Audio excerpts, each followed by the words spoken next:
इसमें बहुत अभी फार्मिंग में बड़ी शदीद मेहनत की ज़रूरत है। हुकूमती सतह पर भी कम बहुत ज़्यादा करने की लोड़ है, कोई शक नहीं है। और मैं ये भी समझना कि जब तक प्राइवेट सैक्टर अगे वध के रिसर्च एंड डिवेलपमेंट काम ना किया, यानी तहकीक ना की, तजर्बे ना किए, उन्नी देर तक असी 1960 की दिहाई च फसे रहांगे। यानी जिहड़ा कनक का बी 1960 दे विच साडे तक आया, अज भी कमोबेश किसी ना किसी तरह उस शक्ल च साडे कोल मौजूद है। वही ट्रैक्टर, वही हारवेस्टर, वही मैकेनाइजेशन भी वही है, और असी DAP यूरिया तो अगे वध भी नहीं सकते। ये जिहड़े नाम लै रहे सन मेरे वास्ते तो सारे बिल्कुल नवे ना सन। मैं खुद अपनी लाइलमी थे और इत्थे बैठे गौर कर रहा सा कि अगर ये इन्ने वड्डे पैमाने ते इहदे च तब्दीली लियांदी जा सकती है कि कोई ना कोई एडिशन किया जाए, कोई चीज़ शामिल की जाए और उहदे नाल फसल दे अंदर बेहतरी आवे और उहदे नाल पैदावार वधे और उहदे नाल मुख्तलिफ बुराइयां दा जिहड़ा बीमारियां दा कोई होर मौसमियाती जिहड़े असरात ने उन्होंने तो बचा जा सके तो बड़ी अच्छी गल है। एक साडा पंजाब हर सूरत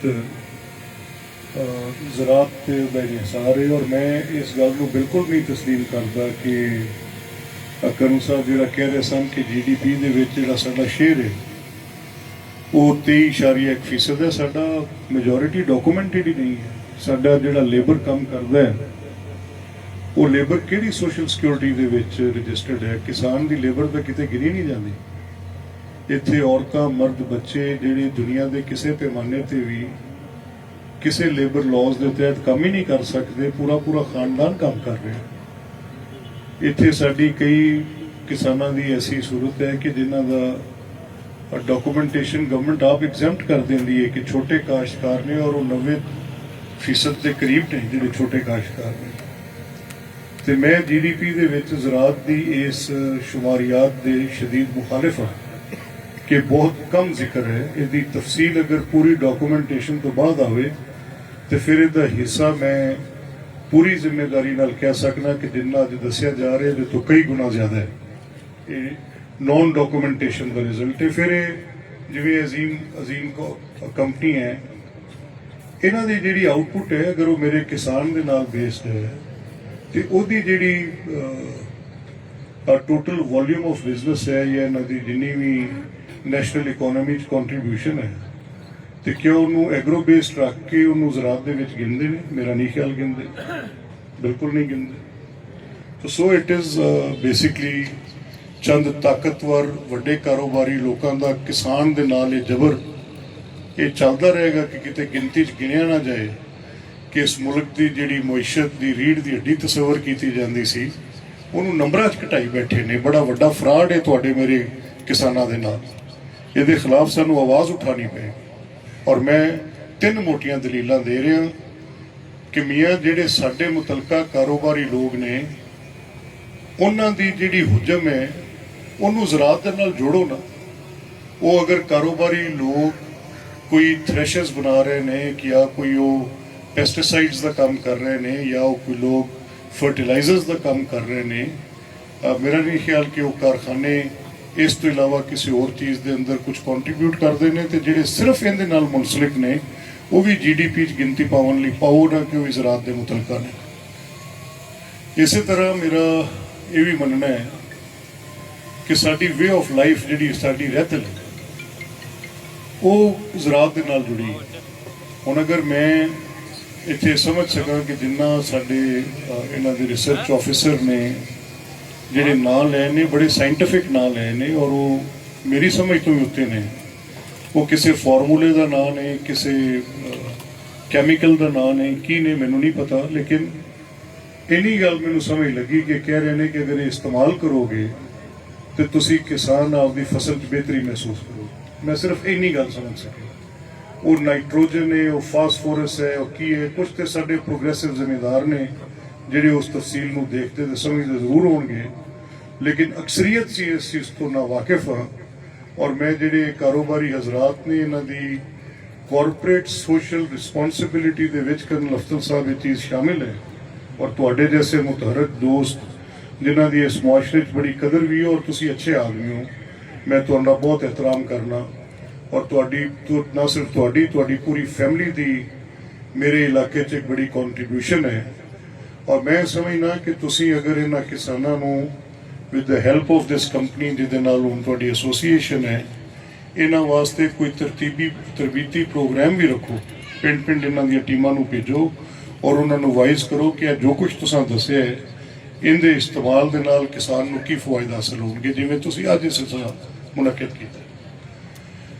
ਤੀਸਰੀ ਮੇਰੀ ਗੁਜ਼ਾਰਿਸ਼ ਆਪਣੇ ਕਿਸਾਨ ਭਾਈਆਂ ਅੱਗੇ, ਮੈਂ ਤੁਸੀਂ ਸਾਰੇ ਜਾਣਦੇ ਜੇ ਇਸ ਤੋਂ ਪਹਿਲੇ ਵੀ ਨੈਸ਼ਨਲ ਮੀਡੀਆ ਤੇ ਵੀ ਹਰ ਜਗ੍ਹਾ ਤੇ ਬੈਠ ਕੇ ਗੱਲ ਕੀਤੀ ਕਿ ਸਾਡੇ ਤੇ ਕੁਝ ਮੁਸ਼ਕਲਾਤ ਆਈਆਂ ਨੇ ਜਿੰਦੀ ਵਜ੍ਹਾ ਗੰਦਮ ਵੀ ਇੱਕ ਵਜ੍ਹਾ ਹੈ, ਕੋਈ ਸ਼ੱਕ ਨਹੀਂ। ਅੱਜ ਗੱਲ ਉੱਥੇ ਗਵਰਨਮੈਂਟ ਨੂੰ ਲਿਆਣੀ ਪਈ ਜੋ ਅਸੀਂ ਕਹਿ ਰਹੇ ਸਾਂ ਕਿ ਗਵਰਨਮੈਂਟ ਦੀ ਇੰਟਰਵੈਂਸ਼ਨ ਕਿਸਾਨ ਦੀ ਫਲਾਹ ਲਈ ਹੈ ਔਰ ਕਿਸਾਨ ਦੀ ਫਲਾਹ 40, 50, 60, 100 ਅਰਬ ਰੁਪਇਆ ਮੈਟਰ ਨਹੀਂ ਕਰਦਾ ਔਰ ਅਗਰ ਇਹ ਪੈਸੇ ਤੁਸੀਂ ਦਿੱਤੀ ਵੀ ਰੱਖੋ ਇਹ ਘਾਟੇ ਜੇ IMF ਤੁਹਾਨੂੰ ਕਹਿ ਰਹੀ ਹੈ ਕਿ ਉਹ ਅਦਾਰੇ ਬੰਦ ਕਰੋ ਜਿਹਨਾਂ ਨਾਲ ਘਾਟੇ ਨੇ, ਪਰ ਕਿਸਾਨ ਨੂੰ ਦਿੱਤੇ ਪੈਸੇ ਘਾਟੇ 'ਚ ਮਤ ਗਿਣੋ, ਇਹ ਕਿਸਾਨ ਦੀ ਫਲਾਹ ਦੇ ਪੈਸੇ ਨੇ ਔਰ ਹਕੂਮਤ ਦੀ ਇੰਟਰਵੈਂਸ਼ਨ ਨਾਲ। ਮੈਂ ਉਸ ਦਿਨ ਗਿਆ ਆਪਣੇ ਇਲਾਕੇ 'ਤੇ ਗੰਦਮ ਘਾਟੇ, ਮੈਂ ਲਾਹੌਰੋਂ ਨਿਕਲਿਆ ਤੇ ਮੈਂ ਜਾਣਾ ਸੀ ਚੰਗ, ਲਾਹੌਰੋਂ ਨਿਕਲਿਆ ਸ਼ੇਖੂਪੁਰਾ ਸ਼ੁਰੂ ਹੋਇਆ, ਕਣਕ ਹੀ ਕਣਕ ਤਾਂ ਹੱਦ ਦੇ ਨਿਗਾਹ ਕਣਕ। ਸ਼ੇਖੂਪੁਰੇ ਤੋਂ ਅੱਗੇ ਮੈਂ ਕੁਛ ਅਰਸਾ ਮੋਟਰਵੇ ਤੇ ਮੈਨੂੰ ਕੁਛ ਮੀਲ ਚੰਦ ਮੀਲ ਕੁਝ ਗੁਜਰਾਂਵਾਲਾ ਦਾ ਏਰੀਆ ਤੇ ਫਿਰ ਉਸ ਤੋਂ ਬਾਅਦ ਹਾਫਜ਼ਾਬਾਦ ਦਾ ਏਰੀਆ, ਫਿਰ ਉਸ ਤੋਂ ਬਾਅਦ ਫੈਸਲਾਬਾਦ ਦਾ ਏਰੀਆ, ਤਾਂ ਹੱਦੇ ਨਿਗਾਹ ਕਣਕ ਹੀ ਕਣਕ, ਕੋਈ ਤੀਲਾ ਨਹੀਂ ਵਿੱਚ ਕਿਸੇ ਹੋਰ ਸ਼ਹਿਰ ਦਾ, ਏਕੜਾਂ ਦੇ ਏਕੜ ਸੁਨਹਿਰੇ ਸੋਨੇ ਤਰ੍ਹਾਂ ਲੱਦੇ ਹੋਏ ਔਰ ਉਹ ਸਾਰੇ ਲੋਕ ਫਿਰ ਚਨਿਓਟ ਚੰਗ ਤੱਕ ਕਣਕ ਹੀ ਕਣਕ, ਕੋਈ ਸ਼ੈ ਨਹੀਂ, ਨਾ ਕੋ ਆਲੂ ਨਾ ਮਕਈ, ਕੋਈ ਚੀਜ਼ ਨਹੀਂ, ਸਿਰਫ ਕਣਕ। ਔਰ ਮੈਂ ਮੇਰੇ ਨਾਲ ਜੋ ਦੋ ਸਫ਼ਰ ਕਰ ਰਹੇ ਸਨ, ਮੈਂ ਕਿਹਾ ਇਹ ਅਗਰ ਤੁਸੀਂ ਪੱਖਰ ਤੱਕ ਵੀ ਟੁਰੇ ਜਾਓਗੇ ਤੇ ਸਵਾਇ ਕਣਕ ਤੋਂ ਤੁਹਾਨੂੰ ਸ਼ਾਇਦ ਨਜ਼ਰ ਕੋਈ ਨਹੀਂ ਆਣੀ, ਹਜ਼ਾਰਾਂ ਏਕੜ ਕਣਕ। ਔਰ ਕਿਸਾਨ ਨੂੰ ਅਗਰ ਉਹਦੇ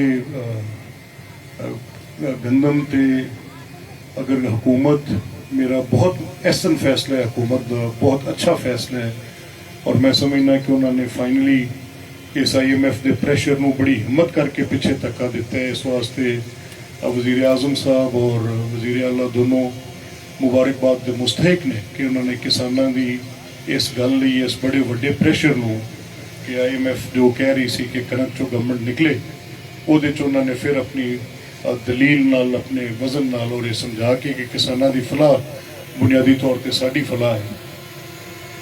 ਇਨਸ਼ਾਅੱਲਾ ਇਸ ਸਾਲ ਗਵਰਨਮੈਂਟ ਦੀ ਇੰਟਰਵੈਂਸ਼ਨ ਹੋਏਗੀ, ਠੀਕ ਹੋਏਗਾ। ਇਸੇ ਤਰ੍ਹਾਂ ਮੈਂ ਆਖਰੀ ਗੱਲ ਕਰਕੇ ਮੈਂ ਅੱਗੇ ਉਕਾੜੇ ਪਹੁੰਚਣਾ ਹੈ, ਉੱਥੋਂ ਵਾਰ-ਵਾਰ ਫੋਨ ਆ ਰਹੇ ਨੇ। ਮੈਂ ਇੱਕ ਆਖਰੀ ਗੱਲ ਕਰਕੇ ਇਜਾਜ਼ਤ ਲਾਂਗਾ ਔਰ ਇਹ ਦੁਆ ਕਰਾਂਗਾ ਕਿ ਅੱਲਾਹ ਤਾਲਾ ਇਹ ਜਿਹੜੇ ਸਾਡੇ ਭਾਈ ਨੇ ਇੱਥੇ ਕੰਮ ਸ਼ੁਰੂ ਕੀਤਾ ਹੈ ਦੇ ਦਿਨ ਦੁਗਣੀ ਰਾਤ ਚੁਗਣੀ ਤਰੱਕੀ ਇਹਨਾਂ ਨੂੰ ਮਿਲੇ ਔਰ ਮੈਂ ਨਾਲ ਇਹ ਵੀ ਖੁਆਇਸ਼ ਕਰਾਂਗਾ ਕਿ ਕਿਸਾਨਾਂ ਦੇ ਨਾਲ ਇਹ ਜਿਹੜਾ ਸਿਲਸਿਲਾ ਇਹਨਾਂ ਨੇ ਅੱਜ ਕੀਤਾ ਹੈ ਇਹਨੂੰ ਇੱਕ ਮੁਸਲਸਲ ਅਮਲ ਦੇ ਤੌਰ ਤੇ ਜਾਰੀ ਰੱਖਣਗੇ ਔਰ ਕਿਸਾਨਾਂ ਦੀਆਂ ਤਰਬੀਤੀ ਵਰਕਸ਼ਾਪਾਂ ਇਹ ਲਾਜ਼ਮੀ ਤੌਰ ਤੇ ਕਰਦੇ ਰਹੇ। ਅੱਲਾਹ ਤਾਲਾ ਤੁਹਾਡਾ ਸਭ ਦਾ ਹਾਮੀ ਨਾਸਰ ਹੋਵੇ।